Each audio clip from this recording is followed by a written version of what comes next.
Welcome to Hoffman's Hunting Heritage. From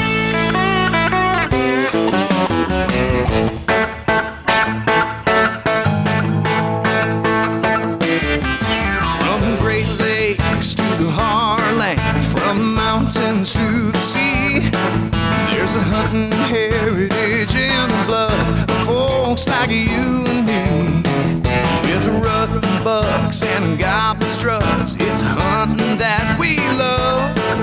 Mother Nature guides us on this land, and we give thanks up above. This hunting heritage is a bond that never fades away.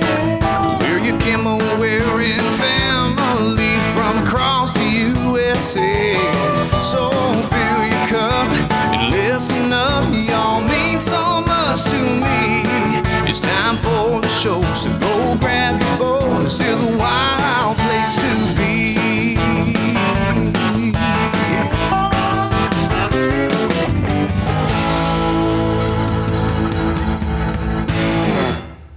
Hello and welcome back to a brand new episode of Hoffman's Hunting Heritage. I'm your host, Bill Hoffman, and we are back in 2020 with the live shows. The last couple weeks were pre-recorded. You know, we got holidays and the end of hunting season, Christmas and New Year's and all that jazz, and just a lot of stuff going on. So I got ahead of myself on a few episodes. Hope you guys didn't mind. However, I think there was a lot of good information in those episodes. I always say on the show, there's a lot of education and a lot of entertainment, and try to mix them up all the same. However, today's show, I don't even know. What we got? Education, entertainment, and what's another E that we can use with alliteration? The author's coming out. Excitement. There we go. Yeah, excitement. And what am I excited about? I'm excited about this week's show, which is all about the Archery Trade Association show for 2020, which is going to be happening in just a few short days in Indianapolis, Indiana. Now, for those of you real quick, before I hop into telling you exactly what it is, the reason I am excited is because this is my first ATA show. It's my first time going to the show. In my plan here with this episode, and why you should listen, is because I'm going to basically give you an overview of what the ATA is, but also, kind of tell you, I don't know. I guess I don't know. I'm just going to ramble about the ATA show. All right. And I'll talk to you about the companies I'm excited to go visit and everything. What makes this show special? Now, I know a lot of you guys that are listening have been to hunting shows before. This show, the Archery Trade Association, is for ATA members only. That's right. It's not open to the public. You cannot buy a ticket to this show. You have to either be a manufacturer of Archery Association or Archery Trade Association member. You have to be a retail buyer. So, a pro shop like my pro shop in town, Sunrise Archery, or an online dealer, or you have to, you have to sell gear. And not only do you have to sell gear, but you have to be a member of the ATA. And thirdly, there are some certain types of media passes that are allowed, and it's still pretty strict. You have to be an outdoor writer. You have to prove your credentials. You can't just be a basic blogger to get in. You have to. There is a process, a vetting process on who gets into the show and who doesn't. The reason that it's not open to the public is this is a buyer show, not necessarily a selling show. So if you've gone to like an expo or an outdoor show or whatnot, you got a pocket full of cash, you're looking for deals. This is not that type of show. This show is set up for the companies to get orders from the stores, from your Bass Pros, from your Schnells or your Family Farm and Home, all the way down to the local mom and pop archery shops. This is the time you show up, you see the brand new product that's coming out for the year. You can shoot every single bow that's on the market right there in the trade center, and you can see all the new cool stuff, and you basically fill out your order forms. All right. So that's why it's not open to the public, because it's actually a business trading show. The other thing that makes it really cool about being a business trading show is the people that are in the outdoors industry, that are in the business, are really accessible. For example, you will see Michael Waddell or country singer Luke Bryan or Steve Ranella or anyone who's anyone just walking the show floor. They have to go from spot to spot. They have to go visit their sponsors, and it's a, like I said, it's not open to the public. It's a closed show, so they're not really being pestered or bothered too much. And you can snag them for a quick photo and stuff. So I'm really looking forward to, like bumping elbows with, the quote unquote famous people, the big timers, not like, me, a guy just built a podcast studio in his basement, sits here and talks to you for half an hour every week about hunting and fishing. But my plan is to get to ATA is in Indianapolis, Indiana. It's a Thursday, Friday, Saturday show. Now, Thursday, new this year, is only open to buyers. And they did this because I think the media people were kind of getting a little annoying from companies. Companies were they're there to make sales. They want to talk to the bloggers. They want to talk to the podcasters. They want to talk to the TV show people, but it's really they're there to make money, right? So Thursday is a buyers only day. I have a buyer's pass. I am actually not going to the ATA as Hoffman's Hunting Heritage. Of course, I'll do some H3 stuff while I'm there, say hi to some friends and whatnot, but I'm actually going as a buyer, helping out one of the smaller local archery clubs that stores that I've spent some time in before. So what's really cool about that is I'm going to get to visit all my friends in the outdoor industry. So let's talk about a few of those. It's no secret, I don't have sponsors on this show. So I think that's what's kind of a big difference between maybe me approaching these company booths and talking to the people that I've built relationships with is I'm not looking for anything out of them. I'm not. Maybe a little bit of their time to come on the show, maybe a little bit of their time to share with me what their new products are, which are really cool that I'm going to talk to you guys about. But I'm not looking for a paycheck. I'm not looking for free shit. If they want to give it to me, that's great. And I'll tell you my honest reviews on it.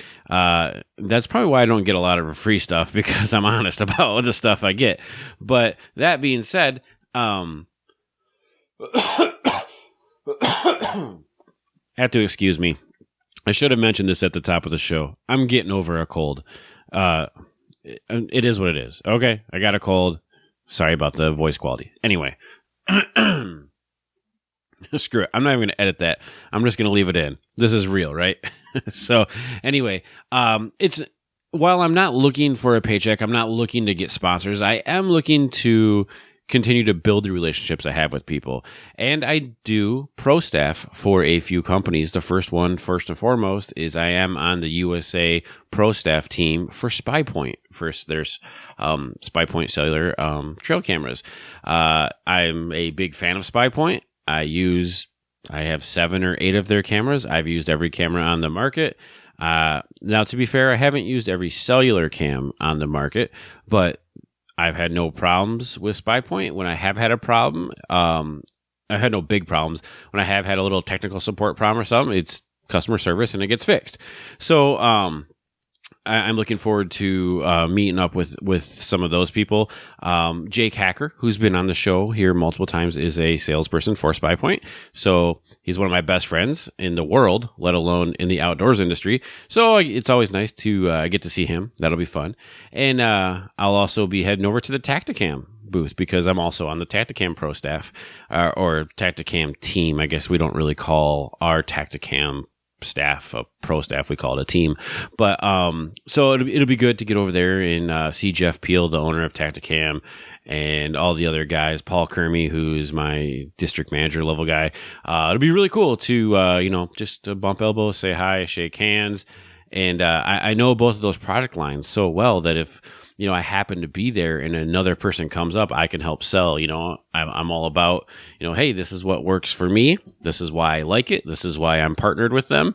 And this is why you should sell them in your stores.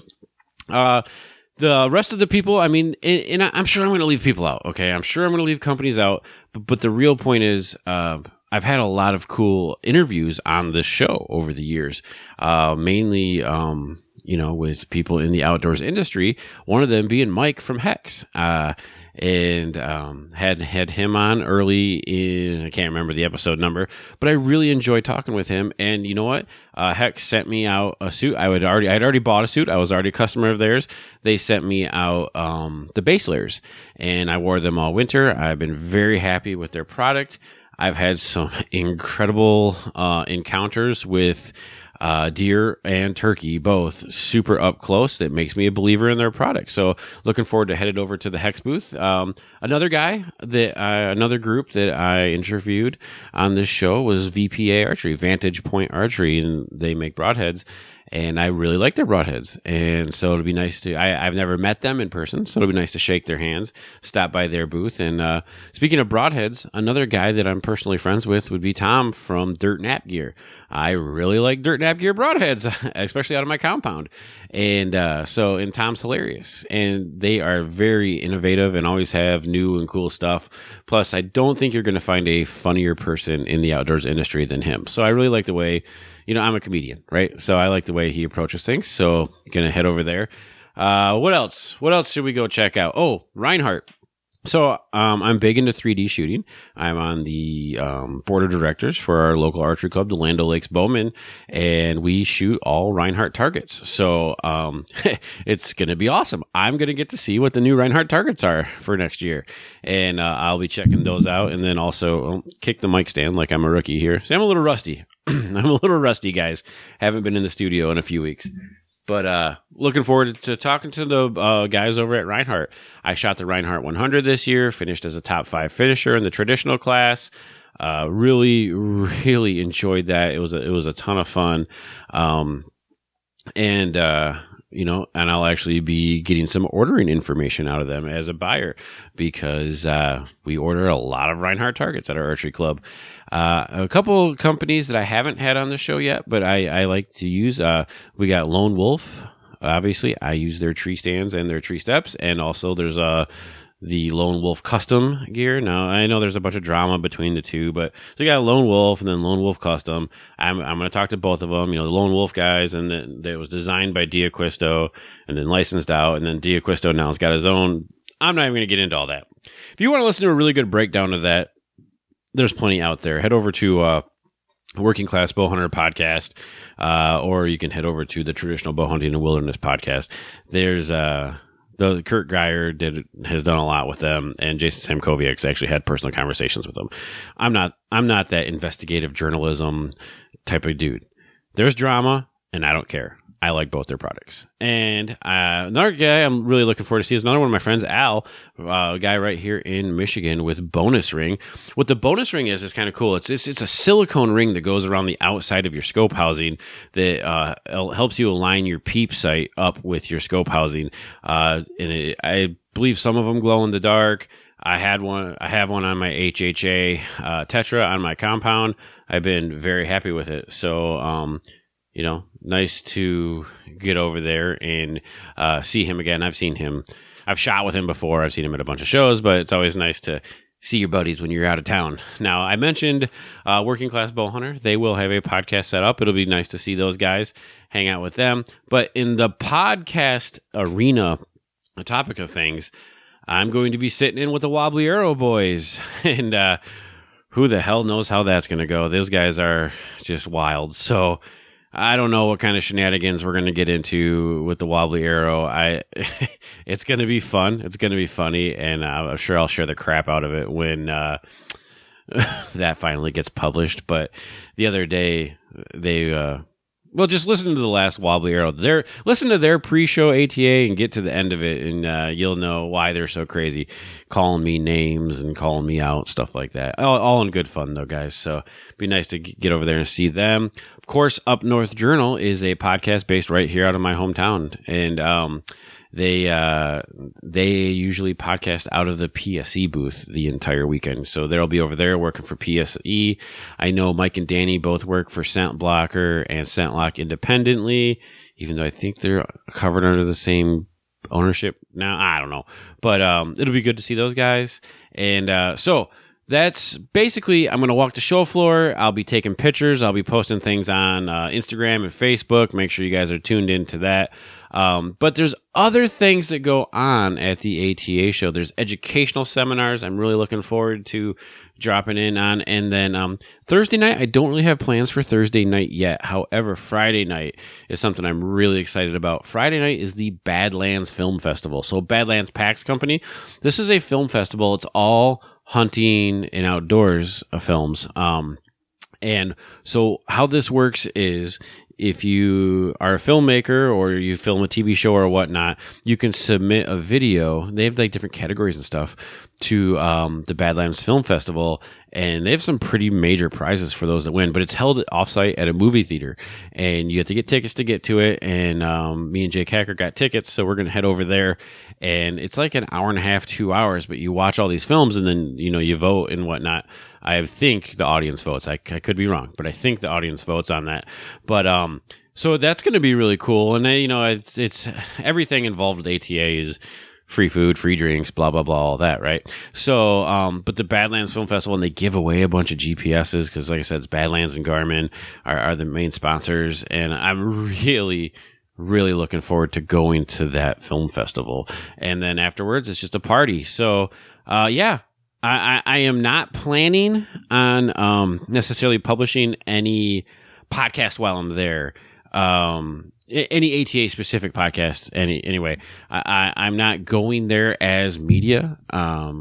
So my goal is if I see a cool product, to get the business cards, to shake their hands, put a face to the name, and then get them on the show later down the road. Again, they're there to sell. I don't want to take up a half an hour of their time to come on a podcast where, yeah, we talk a lot about their product and we sell their product. However, who knows when I'm actually going to get it published and whatnot. So I'm not looking to take a lot of people's time in their booth, shake their hand, face to the name, get them scheduled for later down the road, especially if they have cool products. And then, every year at ATA, something blows your mind. Oh, I know what I was going to tell you real quick about the Badlands Film Festival. Excuse me again. All the previous film festivals all the Badlands ones are on YouTube. So you can go and you can watch the whole thing. And it's really cool. Like, you can watch all the same videos that, like the 2018 one, you can watch the entire Badlands 2018 Film Festival on YouTube now. So it's really cool, really high quality. Think like Heartland bow hunter style. Like it's really, it's not GoPro footage. I mean, I'm sure they use GoPros, but it's not, it's high quality. It's movie film festival version quality. Now, not everyone can produce that, and that's what makes this kind of special. So, yeah, but I guess what I want to do is I want to publish this a couple days before I leave, because I want you guys, if you have friends that have a business at the ATA, or maybe you're listening to this and you pro staff for, I forgot Langia. Gotta see my buddies from Langia. Love those guys, Matt and the crew. So I don't think they're going to have a booth though, so we'll just be hanging out and partying together. But if you guys are involved, maybe you pro staff with the group, maybe you own a business and you want to set up an interview or get on the show, or you want me to go check out their booth.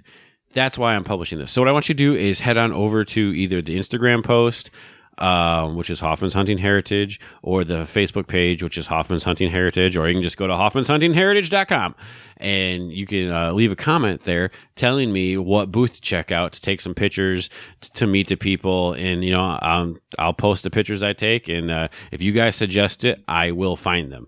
So anyway, I'm going to wrap this up. I know it's only been about, short 20 minutes. I just rambled on about the ATA show. Guys, can you tell? Okay, I'm a little bit excited. Just a little bit excited for this show.